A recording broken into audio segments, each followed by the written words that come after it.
So hi, hello all the students. Welcome to our channel Mahatech Academy. आणि तुमच्या unit 2 साठी आज आपण लास्ट लेक्चर बघणार आहोत. ओके, सो ज्यामध्ये जे तुमचे 2 पॉइंट्स बाकी आहेत. ओके, सो आजच्या लेक्चर हे तुमचं फायनल लेक्चर असणार आहे फॉर युनिट 2 आणि यामध्ये आपण दोन इम्पॉर्टंट पॉइंट बघणार आहेत. एक असणार आहे तुमचं 2.5 ज्यामध्ये तुम्ही कंपॅरिझन ऑफ ॲटमेगा 8 आणि ॲटमेगा 328 ओके हे बघणार आहात. त्यानंतर 2.6 आहे, त्यामध्ये तुम्हाला फीचर्स बघायचे आहेत. Arduino specific AVR micro controller म्हणजेच काय की जो मायक्रो कंट्रोलर तुमच्या ऑर्डिनो बोर्डमध्ये यूज होतोय तो आहे 168 आणि 328 ओके. सो ॲटमेगा 168/328 चे फीचर्स आपण बघणार आहोत. ओके, सो स्पेसिफिकली या सब्जेक्टचा पूर्ण सिलेबस कंप्लीट करण्याचा आपला प्रयत्न राहणार आहे. पूर्ण कंप्लीट प्लेलिस्ट आपली अप टू डेट राहणार आहे. तर प्रत्येक व्हिडिओला लाईक करा, कमेंट करा आणि तुमच्या फ्रेंड सोबत शेअर करायला विसरू नका. जितका जास्त रिस्पॉन्स, जितकी जास्त व्ह्यूज आपल्याला मिळेल तितकेच लवकर व्हिडिओ अपलोड करण्याचा आपला प्रयत्न राहणार आहे. सर्व व्हिडिओ सिरियली बघता यावा त्यासाठी प्रत्येक व्हिडिओच्या थंबनेलमध्ये युनिट आणि लेक्चर राईट, युनिट 2, युनिट 3 आणि लेक्चर 1 to 3 या प्रकारे सिरियल नंबरिंग आपण केलेली आहे. लवकरच तुम्हाला व्हिडिओच्या डिस्क्रिप्शनमध्ये त्या युनिटचा सिलेबस सुद्धा दिलेला आहे राईट. सो ह्या सर्व गोष्टी आपण या सब्जेक्टसाठी तरी फायनलाइज करणार आहोत. बाकीचे पण जे सब्जेक्ट असतील तुमचा IoT असेल किंवा मायक्रोवेव्ह अँड रडार असेल राईट, त्याचे पूर्ण सिलेबस नाही but before your final exam काही लास्ट मिनिट व्हिडिओ नक्कीच मी अपलोड करण्याचा प्रयत्न करणार आहे राईट. सो चला आजचं लेक्चर आपण स्टार्ट करूया. Comparison of ATmega 8 and ATmega 328. बघा हा इम्पॉर्टंट पॉइंट आहे. कंपॅरिझन तुम्हाला लक्षात ठेवायचं आहे. ओके, सो आपल्याकडे काय इकडे ॲटमेगा 8 आणि ॲटमेगा 328 दोन्ही पण AVR सिरीजचे मायक्रो कंट्रोलर आहे. याच्यामध्ये क्विकली काही पॉइंट तुम्हाला लक्षात ठेवायचे आहेत. बघा आधी फिक्स करून घ्या की ॲटमेगा 8 आणि ॲटमेगा 328 मध्ये डिफरन्स काय असणार आहे. तर बघा ॲटमेगा 8 हा बेस मायक्रो कंट्रोलर आहे, बेसिक सिरीज आहे राईट. त्यानंतर याचे नेक्स्ट व्हर्जन येत गेले जसं की ॲटमेगा 8 असेल, ॲटमेगा 8L असेल, ॲटमेगा 168 असेल आणि त्यानंतर जो त्या सिरीज मधला जो टॉपचा मायक्रो कंट्रोलर आहे तो आहे 328 ओके. त्यामुळे जेव्हाही तुम्ही कंपॅरिझन कराल आणि तुम्हाला काही डाऊट असेल तर जे प्लस पॉइंट असतील, मेमरी साईज जास्त असेल किंवा काही ॲडव्हान्टेजेस असतील ते तुम्हाला ॲटमेगा 328 मध्ये फोकस करायचे आहेत. ओके, सो फर्स्ट आहे फ्लॅश मेमरी. आपण ऑलरेडी बघितलेलं आहे की ॲटमेगा 8 stand for 8 KB flash memory. त्यानंतर ॲटमेगा 328 ओके. सो 328 मध्ये काय आहे की 32 KB ची फ्लॅश मेमरी आहे राईट. याच्यामध्ये ॲटमेगा 32 सुद्धा आहे आणि ॲटमेगा 32 आणि ॲटमेगा 38 दोन्ही मध्ये तुम्हाला 32 KB okay. So first point तुम्हाला लक्षात ठेवायचा आहे कंपॅरिझन मध्ये फ्लॅश मेमरी राईट. तर ॲटमेगा 8 मध्ये 8 किलोबाईटची आणि ॲटमेगा 328 मध्ये 32 किलोबाईटची फ्लॅश मेमरी आहे. त्यानंतर SRAM. तर बघा ॲटमेगा 8 मध्ये ही 1 KB ची SRAM आहे आणि 328 ॲडव्हान्स आहे त्यामुळे यामध्ये 2 KB ची रॅम आहे. त्यानंतर इप्रॉम इकडे 512 बाईट्स म्हणजेच 0.5 KB ओके असं तुम्ही म्हणू शकता बट ऍक्च्युअली त्याला बाईट्स मध्ये म्हणतात म्हणून 512 बाईट्स आणि इकडे आहे 1 KB okay. So first 3 point तुमचे रिलेटेड टू मेमरी आहे. फर्स्ट आहे फ्लॅश मेमरी, सेकंड आहे SRAM आणि थर्ड आहे EEPROM electrically erasable programmable read only memory okay. So हे 3 पॉइंट तुम्हाला लक्षात ठेवायचे आहेत. त्यानंतर PWM channel okay, pulse with मॉड्युलेटरचे चॅनल. तर ॲटमेगा 8 मध्ये फक्त 3 चॅनल होते आणि ॲटमेगा 328 मध्ये 6 चॅनल आहेत ओके. सो इथपर्यंत हे 4 पॉइंट्स तुम्हाला समजले. 3 पॉइंट तर तुमचे मेमरी रिलेटेड आहेत. चौथा पॉइंट आहे PWM चॅनल. ॲटमेगा 8 मध्ये 3 आहे आणि इकडे 6 आहे ओके. नेक्स्ट फीचर आहे instruction execution speed okay. So ATmega 8 मध्ये काय आहे की 16 MIPS throughput at 16 MHz okay आणि ॲटमेगा 328 मध्ये आहे 20 MIPS throughput at 20 MHz okay. So 16 MIPS म्हणजे काय असतं की MIPS हे इन्स्ट्रक्शन एक्झिक्युशन मेजर करण्याचे एक युनिट आहे okay. So MIPS stand for million instruction per second okay. So एका सेकंदात किती मिलियन इन्स्ट्रक्शन तो एक्झिक्यूट करतो राईट. आपल्याला माहिती आहे की क्लॉक स्पीड आणि इन्स्ट्रक्शन एक्झिक्युशन स्पीड या दोन्ही डिफरन्स असतात राईट. या दोन्ही पण वेगवेगळ्या असतात. सो ऍक्च्युली 8 मेगा 8 हा मॅक्सिमम फ्रिक्वेन्सी किती आहे त्याची 16 मेगाहर्ट स्विचिंग फ्रिक्वेन्सीला वर्क करतो, right.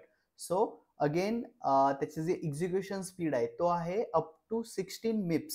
So 16 million instruction per second it can execute. Okay, so या प्रकारे तुम्हाला लक्षात ठेवायचं की 8 मेगा 8 मध्ये 16 मिप्स आउटपुट आहे ऍट 16 मेगाहर्ट्ज आणि 8 मेगा 328 मध्ये 20 मिप्स आउटपुट आहे ऍट 20 मेगाहर्ट्ज. त्यानंतर मास्टर स्लेव्ह एसपीआय सिरियल इंटरफेस, तर 8 मेगा 8 मध्ये 1 आहे आणि इकडे 2 आहे. ओके, त्यानंतर ऑपरेटिंग व्होल्टेज, तर 8 मेगा 8 मध्ये जे ऑपरेटिंग व्होल्टेज आहे ते तुमचं आहे 4.5 टू 5.5 व्होल्ट. ओके, म्हणजेच त्याची रेंज दिलेली आहे. ओके, आणि 8 मेगा 328 साठी आहे 1.8 टू 5.5 व्होल्ट. ओके, सो याला तुम्ही म्हणू शकता वाईड ऑपरेटिंग रेंज, राईट. जर तुम्हाला व्हॅल्यू लक्षात नाही राहिली तर तुम्ही सांगू शकता की 8 मेगा 328 मध्ये वाईड ऑपरेटिंग रेंज आहे आणि याच्यामध्ये नॅरो ऑपरेटिंग रेंज आहे. म्हणजे फक्त 4.5 टू 5.5 व्होल्टच्या रेंजमध्ये तो व्यवस्थित ऑपरेशन करेल. जर तुम्ही 8 मेगा 8 ला 1.5 1.8 किंवा 1.9 व्होल्ट दिलं तर तो वर्क करणार नाही.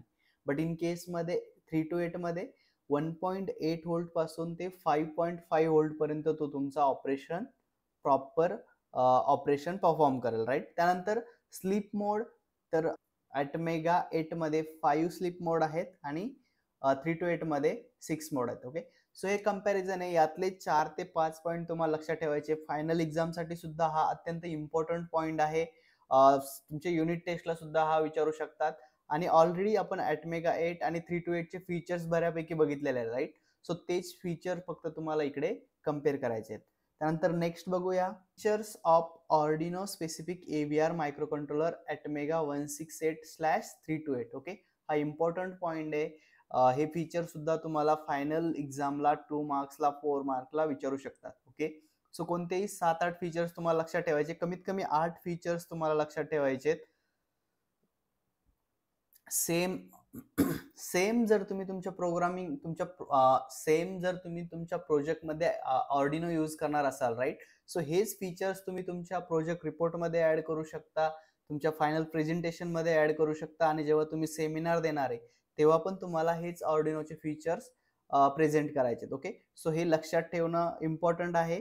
तर फर्स्ट फीचर 8 मेगा 168/328 काय आहे? हा high performance low power AVR 8 bit microcontroller family. Okay, so 8 mega काय आहे? एव्हीआर मायक्रोकंट्रोलर फॅमिली आहे आणि त्याचं फंक्शन्स काय आहे, त्याचे फीचर्स काय, तर हा हाय परफॉर्मन्स आहे, त्यानंतर लो पॉवर आहे आणि 8 बिट मायक्रोकंट्रोलर आहे, राईट. सो ऑलमोस्ट जितके पण आपण आतापर्यंतचे एव्हीआरचे मायक्रोकंट्रोलर बघितले सगळे 8 बिटचे आहेत, त्यामुळे 8 बिट तर लक्षात ठेवायचंच. त्यानंतर हाय परफॉर्मन्स आणि low power.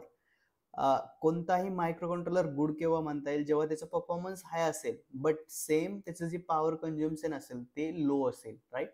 So it is called as a good microcontroller की परफॉर्मन्स हाय आहे बट पॉवर कंझ्युम्शन लो आहे. त्यानंतर नेक्स्ट पॉइंट, ऑलरेडी आपण आतापर्यंत सर्वच मायक्रोकंट्रोलर मध्ये बघितलंय की एव्हीआर मध्ये रिस्क आर्किटेक्चर यूज केलेलं आहे, ऍडव्हान्स रिस्क आर्किटेक्चर, राईट. त्यानंतर नेक्स्ट आहे की powerful instructions most single clock executions. त्याच्यामध्ये काय आहे की 131 पॉवरफुल इन्स्ट्रक्शन्स आहेत तुमच्याकडे आणि ते पूर्ण इन्स्ट्रक्शन काय होतात? सिंगल क्लॉक सायकल मध्ये एक्झिक्यूट होतात. म्हणजेच काय की याची इन्स्ट्रक्शन एक्झिक्युशन स्पीड फास्ट आहे. ओके, त्यानंतर 30x8 असे total 30x8 general purpose working register आहेत, राईट. हे तुम्हाला लक्षात ठेवायचं आहे. त्यानंतर on chip 2 cycle multiplier. Next options आहे बघा, याच्यामध्ये 4, 8, 16, 32 kilobytes of programmable flash memory. जर तुमच्याकडे 4, 8, 16 म्हणजे इकडे काय आहे की depends on the controller package किंवा त्याची साईज, मेमरीची साईज कमी जास्त होऊ शकते. सपोज तुमच्याकडे एक 8 मेगा 168 कंट्रोलर आहे, सेम कंट्रोलर तुम्हाला 4, 8, 16, 32 KB वेगवेगळ्या रॅम साईज मध्ये अवेलेबल असतो, वेगवेगळ्या फ्लॅश मेमरी साईज मध्ये अवेलेबल असतो. एक्झाम्पल घ्या की तुम्ही एखादा मोबाईल घेतला, राईट.